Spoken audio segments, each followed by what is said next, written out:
to my channel and thank you for clicking on this video. If you're new, please subscribe. I post at least 2 times a week and I discuss mental problems and mental health and all that kind of stuff. So if you're into that, please subscribe and let's just get on this video. I do have a disclaimer that this video is going to contain words such as blood, cuts, death, and I'm gonna talk a lot about blood. So if you are not into, I don't want to say into because you can't really, but if you are triggered by that, or if you don't like hearing about that stuff, please click off this video because I'm gonna be talking about that stuff. So yeah, let's just get on with the video. So this happened maybe like 6 months ago, maybe a year ago already. Wow. I was at the psychiatric hospital. I was there, and this happened when I was in my really self-harming phase where I cut every day. And I'm just gonna explain you the room layout in the psychiatric hospital. You get assigned a room where there is a big room, and then you have a bathroom on the side here, and then your bed is like where the bathroom is, but there's of course a wall. So I had one of those rooms, of course, that's what one day I was feeling very down, as you are when you are mentally sick, I guess you can say it. And just to clarify, if you're new to this, I have paranoid schizophrenia and generalized anxiety. That's out of the way. And I do get medication for it. I get three different types of medication. That's out of the way. Okay. And there's this one day where I was feeling very bad, to the point where I actually didn't care if I lived or died. And I was in a really dark place in my life, and I felt like fucking shit every day. And just like thinking about it now, because I've like kind of blocked it out of my memory, but like thinking about it now really brings back those feeling sensations that I had when it happened. I, as I did back then, cut myself, and I noticed that I bled a lot of blood, and it happened right here. But I was holding the paper and the paper tissue thing, and I noticed there's a lot of blood. There was more blood than usual, and I was like, what is going on here? But I didn't care because, like I said, I didn't care if I died or lived or died, so I didn't care. But I could literally take that piece of paper, put it in my hand and squeeze, and blood will like not like splash down, but there'd be like running blood, which is not typical, for me at least. But then I wrote on Messenger to one of my friends that was admitted at the same hospital and the same like unit, and I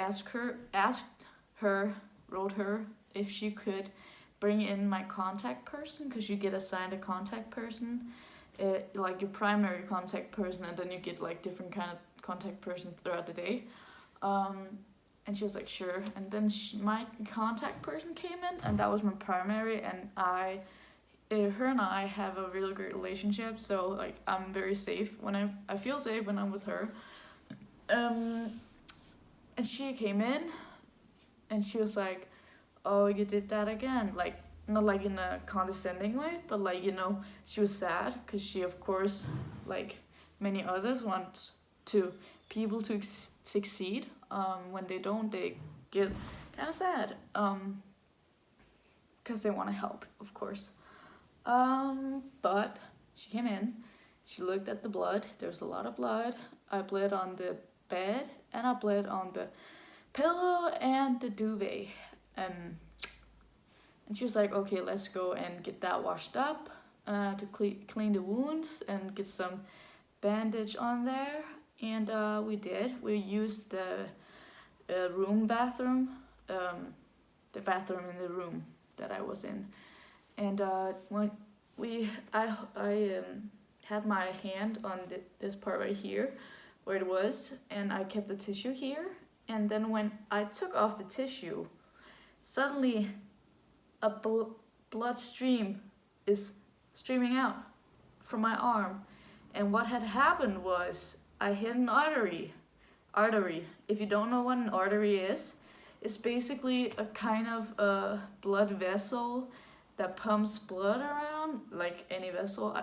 To be honest, I don't really know what it is, but it's something different than just a regular blood circulation thing.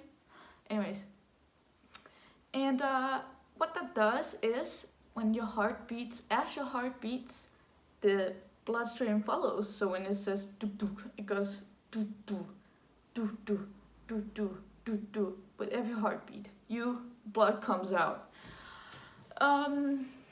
And I was kind of freaking out because I've never tried that before, and I was like, what the fuck? And thought basically I'm gonna die. And my contact person was very worried too, because she has never experienced anything like that before. And then I asked her, I vividly remember asking her, am I dying? Am I gonna die? She just looked at me very seriously. I can't tell you. I don't know. And I was like my life was passing through my eyes. I could see my life passing, before me. And I was like, oh my God, I might die. And at the time, I did not care as much as if I were to die now. Just saying. So I wasn't very sad about it, but I was kind of nervous, because what if it happened and I died and I regretted it at the end? But an ambulance was called, and maybe 5-10 minutes later, there was an ambulance, and I got into the ambulance, I can't say that right, ambulance, there it is, and I was carried in on a gurney, and I got up myself because they wrapped it around with bandages, and I just hopped on the gurney, and then they drove me out in the ambulance, and they took my vitals. They were fine. What did they do more? I don't think they did anything than take my blood pressure and my air percentage, which means how much air is going around in your system, and that was fine. And they checked my heartbeat, that was fine too. And we arrive at the hospital, and I get in, I wait 5 minutes maybe, and then a surgeon comes. Sometimes it's nurses too, but I think this guy, he was a doctor. I think he was a doctor, not a surgeon. Which I had never tried before because it's usually nurses who stitch you. But he was like, okay, let's get you stitched up, blah, blah, blah, blah. But they told me nothing was gonna happen. I wasn't gonna die. Which I was pleasantly surprised about, because I thought I was gonna die. And I had a little hope back then that I did die. But I was actually happy when I got the news that I wasn't gonna die. And I basically just got stitched up and then got a cab back to the psychiatric hospital, and then lived on with my life. So that's basically the story, and I hope it wasn't too gory. I hope it wasn't too detailed, but it probably was, because I've been speaking for 10 minutes now, basically. But I hope you liked this video, and if you did, please make sure to like it, subscribe, and hit the little notification bell before you leave. And if you have any suggestions on what I should do, a type of video, what I should talk about, what I should, if you want to know more about me, if you want to know more about like my life experiences, please. I just slapped my thigh there. I'm wearing a dress, so, which is not common. Ouch. But I'm getting awkward now. Wow, I can't speak. Relax. Okay. But anyways, guys, see you next time in my video.